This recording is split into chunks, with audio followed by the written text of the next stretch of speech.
ഏകദേശം 8,000 കോടി രൂപയുടെ ഒരു സംഭരണ കരാർ അന്തിമമാക്കാൻ ഇന്ത്യൻ വ്യോമസേന ഒരുങ്ങുന്നു. ഇന്ത്യയുടെ തന്ത്രപ്രധാനമായ വ്യോമ ഗതാഗതത്തിന് ഗണ്യമായ പ്രോത്സാഹനമായ ഒരു കരാർ. ഈ കരാർ നടത്തുന്നത് ഇന്ത്യ ഇസ്രായേലുമായിട്ടാണ്. അതെ, ഇസ്രായേലി സ്ഥാപനമായ ഇസ്രായേൽ എയറോസ്പേസ് ഇൻഡസ്ട്രീസുമായിട്ടാണ് ഇന്ത്യ കരാർ നടത്തുന്നത്. തന്ത്രപ്രധാനമായ വ്യോമ ഗതാഗതത്തിന് ഗണ്യമായ പ്രോത്സാഹനമായി 6 വിമാനങ്ങൾ. ഈ വിമാനങ്ങൾ നൂതന മിഡ് എയർ ഇന്ധനം നിറയ്ക്കുന്ന വിമാനങ്ങളാണ്. ഇതിനുവേണ്ടി ഏകദേശം 8,000 കോടി രൂപയുടെ ഒരു കരാറാണ് ഇന്ത്യ ഇപ്പോൾ ഈ സ്ഥാപനവുമായി ഉറപ്പിക്കുന്നത്.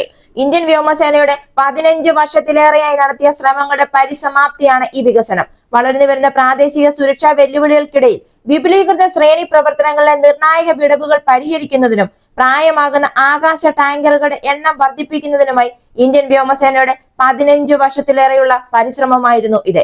2003-നും 2004-നും ഇടയിൽ ആഗ്ര എയർഫോഴ്സ് സ്റ്റേഷനിൽ പ്രവർത്തിക്കുന്ന 6 റഷ്യൻ വംശജരായ ഇലൂഷൻ EL-78 MKI വിമാനങ്ങളെ ആശ്രയിച്ചാണ് നിലവിൽ ഇന്ത്യൻ വ്യോമസേനയുടെ മിഡ് എയർ ഇന്ധന നിറയ്ക്കൽ ശേഷി പ്രവർത്തിക്കുന്നത്. സോവിയറ്റ് കാലഘട്ടത്തിലെ ഈ പ്ലാറ്റ്ഫോമുകൾ വിശ്വസനീയമാണ് എങ്കിലും റഷ്യ ഉക്രൈൻ സംഘർഷം ഉൾപ്പെടെയുള്ള ഭൗമ രാഷ്ട്രീയ സംഘർഷങ്ങൾ മൂലം ഇതിന്റെ കാലപ്പഴക്കവും വിതരണ ശൃംഖല തടസ്സങ്ങളുമൊക്കെ ഒരു വലിയ കാരണമായി ഇപ്പോൾ മാറിയിരിക്കുകയാണ്. ഇങ്ങനെ വളരെയധികം സേവനക്ഷമതാ പ്രശ്നങ്ങളാണ് ഇന്ത്യ ഇപ്പോൾ നേരിട്ടുകൊണ്ടിരിക്കുന്നത്. ഈ കരാർ സാധിക്കുകയാണെങ്കിൽ IAF യുദ്ധവിമാനങ്ങളെ മാത്രമല്ല ഇന്ത്യൻ നാവികസേനയുടെ പ്രവർത്തനങ്ങൾക്ക് നിർണായക ഇന്ധന നിറയ്ക്കൽ സഹായവും ഇത് നൽകും. ഇന്തോ പസഫിക് മുതൽ ഹിമാലയം വരെയുള്ള വൈവിധ്യമാർന്ന മേഖലകളിൽ ദീർഘകാല ദൗത്യങ്ങൾ സാധ്യമാക്കാൻ ഇതിന് സാധിക്കും. 2010കളുടെ തുടക്കം മുതൽ ഇന്ത്യ ഇതിനുവേണ്ടി നിരവധി സംഭരണ ശ്രമങ്ങൾ നടത്തുകയും എന്നാൽ പരാജയപ്പെടുകയും ചെയ്തു. ഉപരോധങ്ങളും ഉൽപാദന സ്തംഭനങ്ങളും കാരണം റഷ്യക്ക് കൂടുതൽ വിമാനങ്ങൾ വിതരണം ചെയ്യാൻ കഴിയാത്തതിനാൽ പ്രാരംഭ പദ്ധതികൾ ഇന്ത്യ ഉപേക്ഷിക്കുകയായിരുന്നു. അതേപോലെ തന്നെ എയർബസിന്റെ A330 MRTT, റഷ്യൻ യൂറോപ്യൻ സംയുക്ത സംരംഭം എന്നിവയുൾപ്പെടെയുള്ള യൂറോപ്യൻ മത്സരാർത്ഥികൾ മത്സര രംഗത്തേക്ക് പ്രവേശിച്ചു എങ്കിലും എല്ലാവരും പരാജയപ്പെടുകയായിരുന്നു. കാരണം ഇന്ത്യയുടെ കർശനമായ ആവശ്യകതകൾ പാലിക്കുന്നതിൽ നിന്ന് ഇവർ പിന്മാറി അല്ലെങ്കിൽ പരാജയപ്പെട്ടു എന്ന് വേണം പറയാൻ. ഇന്ത്യയുടെ പ്രതിരോധ ഏറ്റെടുക്കൽ നടപടിക്രമപ്രകാരം നിർബന്ധിത 30% തദ്ദേശീയ ഉള്ളടക്ക വ്യവസ്ഥയാണ് ഒരു പ്രധാന തടസ്സമായി ഉയർന്നു വന്നത്. അങ്ങനെ 2025 ജൂലൈ മാസത്തോടെ സാങ്കേതിക വാണിജ്യ ബിഡുകൾ തുറക്കാൻ തീരുമാനിക്കുന്നു. എന്നാൽ ആഗോള പ്രതിരോധ ഇടപാടുകളിൽ അപൂർവമായ സെക്കൻഡ് ഹാൻഡ് പ്ലാറ്റ്ഫോമുകളെ ഓഫ്സെറ്റ് ബാധ്യതകൾക്ക് പ്രതിജ്ഞാബദ്ധരായി ഇസ്രായേൽ എയറോസ്പേസ് ഇൻഡസ്ട്രീസ് അഥവാ IAI മാത്രമേ മത്സരത്തിൽ തുടർന്നുള്ളൂ. പ്രതീക്ഷിക്കുന്ന കരാറിന് കീഴിൽ IAIയുടെ ബെഡക് ഏവിയേഷൻ ഗ്രൂപ്പ് 6 അധിക ബോയിങ് 767 വാണിജ്യ വിമാനങ്ങളെ മൾട്ടി മിഷൻ ടാങ്കർ ട്രാൻസ്പോർട്ടുകളിലേക്ക് ഏറ്റെടുക്കുകയും പുനരുജ്ജീവിപ്പിക്കുകയും ചെയ്യും.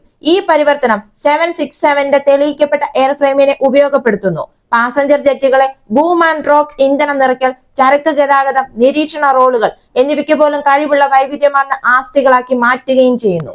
ഇങ്ങനെ പതിറ്റാണ്ടുകളുടെ പഴക്കമുള്ള ഒരു വൈദഗ്ധ്യം തന്നെ ഇവർക്കുണ്ട്. 2010-ൽ കൊളംബിയൻ വ്യോമസേനയുടെ KC-767 ഉൾപ്പെടെ 12 അന്താരാഷ്ട്ര ഉപഭോക്താക്കൾക്കായി 1 ഡസനിലധികം വിമാനതാരങ്ങൾ പരിവർത്തനം ചെയ്തുകൊണ്ട് IAI 4 പതിറ്റാണ്ടിലേറെ പഴക്കമുള്ള വൈദഗ്ധ്യ പട്ടികയിൽ കൊണ്ടുവരുന്നുമുണ്ട്. സമാനമായ പരിവർത്തനങ്ങൾക്കായി ഇന്ത്യയുടെ ഹിന്ദുസ്ഥാൻ എയറോനോട്ടിക്സ് ലിമിറ്റഡുമായി 2025-ൽ പങ്കാളിത്തം സ്ഥാപിക്കുന്നതും കമ്പനിയുടെ സമീപകാല സംരംഭങ്ങളിൽ ഉൾപ്പെടുന്നു. ഇത് ഇന്തോ ഇസ്രായേൽ സഹകരണം കൂടുതൽ ആഴത്തിലാക്കുന്നത് അടിവരയിട്ടിരിക്കുകയാണ് ഇപ്പോൾ ഇതിനുവേണ്ടി ഇന്ത്യക്ക് എത്തുന്നത് 2010-ൽ ആദ്യമായി പറന്നുയർന്ന് പരീക്ഷിച്ച IAIയുടെ MMTT പ്ലാറ്റ്ഫോമാണ്. കുറഞ്ഞ പ്രവർത്തന ചെലവും ഉയർന്ന പ്രകടനവുമാണ് ഇത് വാഗ്ദാനം ചെയ്യുന്നത്. കൂടാതെ പാരമ്പര്യ ടാങ്കറുകളെ അപേക്ഷിച്ച് ഇന്ധനക്ഷമത മെച്ചപ്പെടുത്തുകയും ചെയ്യുന്നു. ഇന്ത്യയെ സംബന്ധിച്ചിടത്തോളം ഇതിനർത്ഥം എന്ന് പറയുന്നത് സുഖോ 30 MKIകൾ മുതൽ ഇൻകമിംഗ് റാഫേലുകൾ വരെയുള്ള വിവിധ വ്യോമസേന ആസ്തികളുമായി പൊരുത്തപ്പെടാൻ സാധിക്കും, തടസ്സമില്ലാതെ സംയോജിപ്പിക്കാൻ സാധിക്കും എന്ന് ഇത് ഉറപ്പാക്കുന്നു. അതേപോലെ തന്നെ ഇന്ത്യ പിന്തുടരുന്ന ഇന്ത്യയുടെ തദ്ദേശീയത, ആത്മനിർഭർ ഭാരത്, ഏകദേശം 30% ഇത് ഇന്ത്യയിൽ നിർമ്മിച്ച ഒരു ഉള്ളടക്കമായിരിക്കും ഇതിനുള്ളത്. ഇന്ധന പേടുകൾ, ഏവിയോണിക്സ് തുടങ്ങിയ ഉപസിസ്റ്റങ്ങളിൽ HALും സ്വകാര്യ മേഖല പങ്കാളികളും ഉൾപ്പെടുകയും ചെയ്യും. ആഭ്യന്തര ഗവേഷണ വികസനവും എയറോസ്പേസ് ആവാസ വ്യവസ്ഥയിൽ തൊഴിലവസര സൃഷ്ടിയുമാണ് ഇതുമൂലം ഇന്ത്യ സ്വന്തമാക്കാൻ പോകുന്നത്. ആകാശത്ത് മത്സരങ്ങൾ നിറഞ്ഞ ഒരു കാലഘട്ടത്തിൽ വ്യോമ ഇന്ധന നിറയ്ക്കൽ എന്നത് പവർ പ്രൊജക്ഷന് ഒരു പ്രധാന ഘടകം തന്നെയാണ്. ഇന്ത്യൻ വ്യോമസേനയെ സംബന്ധിച്ചിടത്തോളം ഇന്ത്യക്ക് ഇപ്പോൾ നിലവിലുള്ള 6 വിമാനങ്ങളിൽ നിന്ന് അത് 12ആയി ഇരട്ടിയാക്കുന്നത് പോരാളികളുടെ പോരാട്ട ദൂരം നാടകീയമായി തന്നെ വർദ്ധിപ്പിക്കും. മുന്നോട്ട് ബേസ് ചെയ്ത ദുർബലതകളില്ലാതെ എതിരാളികളുടെ പ്രദേശത്തേക്ക് ആഴത്തിൽ ആക്രമണം നടത്താൻ ഇന്ത്യയെ ഇത് പ്രാപ്തമാക്കും. ഇന്ത്യൻ മഹാസമുദ്രത്തിലെ ദ്രുത പ്രതികരണം മുതൽ ചൈനയുമായുള്ള യഥാർത്ഥ നിയന്ത്രണ രേഖയിൽ സുസ്ഥിരമായ പെട്രോളിംഗ് വരെയുള്ള സാഹചര്യങ്ങളിൽ ഇതിന്റെ പങ്ക് വിശകലന വിദഗ്ധർ എടുത്തു കാണിച്ചിട്ടുണ്ട്. മിഡ് എയർ ഇന്ധനം നിറയ്ക്കുന്നവർ, പ്രതികരണശേഷി, എത്തിച്ചേരൽ, ചലനശേഷി എന്നിവയാൽ വ്യോമസേനയെ ശാക്തീകരിക്കുകയാണ് ചെയ്യുന്നത്. ഈ വർഷാവസാനത്തോടെ ഈ കരാർ ഒപ്പുവെക്കുമെന്നാണ് പ്രതീക്ഷിക്കുന്നത്.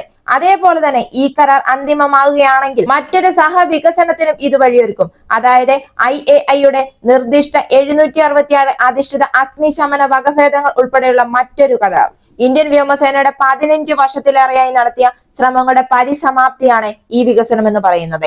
അതേപോലെ തന്നെ പാകിസ്ഥാന്റെ തുർക്കി ഡ്രോണുകളെ നേരിടാൻ ഇന്ത്യൻ സൈന്യം ഇപ്പോൾ ഒരു വലിയ തന്ത്രം പ്രയോഗിച്ചിരിക്കുകയാണ്. കോടിക്കണക്കിന് വിലയുള്ള ഒരു മൾട്ടി മിസൈലുകൾക്ക് ചെയ്യാൻ സാധിക്കുന്നതിൽ കൂടുതൽ വളരെയധികം വില കുറഞ്ഞ ഒരു ഡിസ്പോസിബിൾ ഡ്രോണിന് ചെയ്യാൻ സാധിക്കുമെങ്കിൽ എന്തുകൊണ്ട് പാകിസ്ഥാനെതിരെ ഇത് പ്രയോഗിച്ചുകൂടാ? റഷ്യ ഉക്രൈൻ യുദ്ധക്കളത്തിലെ ചാതുര്യം ഇന്ത്യക്ക് ഇപ്പോൾ ഒരു ബ്ലൂ പ്രിന്റായി മാറിയിരിക്കുകയാണ്. 2025 തുടക്കം മുതൽ റഷ്യൻ സൈന്യം ഉക്രൈനിലെ ഭീമാകാരമായ ബാബ യാഗ ഹെക്സാകോപ്റ്റർ ബോംബർ വിമാനങ്ങളെ തടയാൻ വേണ്ടി 200 മുതൽ 300 വരെ ഡോളർ വിലയുള്ള FPV ഡ്രോണുകളാണ് ഉപയോഗിച്ചത്. അതെ, ദശലക്ഷക്കണക്കിന് വിലയുള്ളതും 30 കിലോമീറ്ററിൽ കൂടുതൽ 15 കിലോഗ്രാം പേലോഡുകൾ വരെ എത്തിക്കാൻ കഴിവുള്ളതുമായ ഉക്രൈന്റെ ഈ ബോംബറിനെ റഷ്യയുടെ ഒരു FPV കാമിക്കേസ് ട്രെയിൻ പറക്കലിന്റെ മധ്യത്തിൽ തന്നെ ഇല്ലാതാക്കുകയാണ് ചെയ്തത്. റഷ്യയുടെ FPV ഡ്രോണുകൾ മണിക്കൂറിൽ 60 കിലോമീറ്റർ വരെ വേഗതയിൽ ഹെവി ഡ്രോണുകളിലേക്ക് ഇടിച്ചു കയറുകയും രാത്രി വേട്ടയ്ക്കായി അവരുടെ ശബ്ദവും താപ സിഗ്നേച്ചറുകൾ ഉപയോഗപ്പെടുത്തുകയും ചെയ്തു. ഉക്രൈനിലെ ഡ്രോണുകളാൽ നിറഞ്ഞ യുദ്ധക്കളത്തിൽ നിന്ന് പ്രചോദനം ഉൾക്കൊണ്ടുകൊണ്ടാണ് ഇപ്പോൾ $10,000 കൂടുതൽ വിലയുള്ള ഉയർന്ന മൂല്യമുള്ള ശത്രു ആളില്ല ആകാശ വാഹനങ്ങൾക്കെതിരെ ഹാർഡ്ഗിൽ ഇന്റർസെപ്റ്ററുകളുമായി $400 വരെ വിലയുള്ള കുറഞ്ഞ വിലയുള്ള ഫസ്റ്റ് പേഴ്സൺ വ്യൂ അഥവാ FPV ഡ്രോണുകൾ ഉൾപ്പെടുത്തുന്നത് ഇന്ത്യൻ സൈന്യം ഇപ്പോൾ വേഗത്തിലാക്കുകയാണ്. 2025 മെയ് മാസത്തിലെ ഓപ്പറേഷൻ സിന്ദൂർ ഏറ്റുമുട്ടലിൽ പാകിസ്ഥാൻ കൂട്ടത്തോടെ വിന്യസിച്ച തുർക്കി വംശജരായ സോങ്കർ ഇഹാത്രി ഡ്രോണുകൾ പോലുള്ള ഭീഷണികളെ നിർവീര്യമാക്കാനാണ് ഇന്ത്യ ഇപ്പോൾ ലക്ഷ്യമിട്ടിരിക്കുന്നത്. തദ്ദേശീയ ഉൽപാദനം വർദ്ധിച്ചു വരുന്നതോടെ എതിരാളികളുടെ വിലയേറിയ സാങ്കേതിക വിദ്യയെ മാറ്റിമറിക്കുന്ന ഒരു ശക്തി ഗുണിതമായി FPV കൂട്ടങ്ങളെ സൈന്യം വിഭാവനം ചെയ്തിരിക്കുകയാണിപ്പോൾ.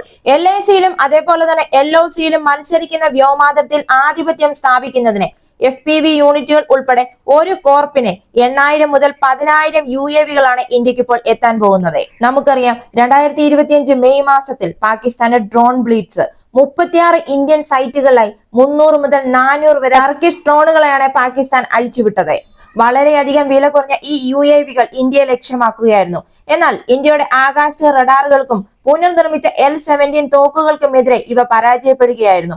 600-ലധികം ഇന്റർസെപ്റ്ററുകളിൽ നിന്നുള്ള അവശിഷ്ടങ്ങൾ പഞ്ചാബിലും ജമ്മുവിലും ചിതറിക്കിടന്നു. ഇവിടെ ഇന്ത്യ ഇതിനെ ശക്തമായി എതിരിട്ടു എങ്കിലും ഈ വില കുറഞ്ഞ ഡ്രോണുകൾക്ക് വേണ്ടി ഇന്ത്യയുടെ വലിയ ആസ്തികളെ ഉപയോഗപ്പെടുത്തേണ്ടി വന്നു. ഓപ്പറേഷൻ സിന്ധുവിന് ശേഷമുള്ള പാഠങ്ങൾ ഉൾക്കൊണ്ട് ഉക്രൈനിലെ ഡ്രോണുകളാൽ നിറഞ്ഞ യുദ്ധക്കളത്തിൽ നിന്നുള്ള പ്രചോദനം ഉൾക്കൊണ്ടുകൊണ്ട് വളരെയധികം ദശലക്ഷക്കണക്കിന് വിലയുള്ള ആസ്തികളെ നേരിടാൻ വേണ്ടി വളരെയധികം വില കുറഞ്ഞ ആസ്തികളുമായി മുന്നോട്ട് പോകാനാണ് ഇന്ത്യ ഇപ്പോൾ ഇന്ത്യയുടെ ഒരു തന്ത്രപരമായ നീക്കമാണ് ഇവിടെ ഇപ്പോൾ കാണുന്നത്. അതെ, ഒരു ഡിസ്പോസിബിൾ ഡ്രോണിനെ നശിപ്പിക്കാൻ കഴിയുമ്പോൾ എന്തിന് മൾട്ടി മിസൈലുകൾ? ഇതിനെപ്പറ്റി എന്താണ് നിങ്ങളുടെ അഭിപ്രായം? മറക്കാതെ തന്നെ കമന്റ് ചെയ്യുക. ഈ വീഡിയോ ഇഷ്ടമായെങ്കിൽ ഒരു ലൈക്ക് തരിക. ഈ ചാനൽ നിങ്ങൾ ഇതുവരെയും സബ്സ്ക്രൈബ് ചെയ്തിട്ടില്ല എങ്കിൽ ഒന്ന് സബ്സ്ക്രൈബ് ചെയ്യുക. മറ്റൊരു വാർത്തയുമായി വീണ്ടും കാണാം.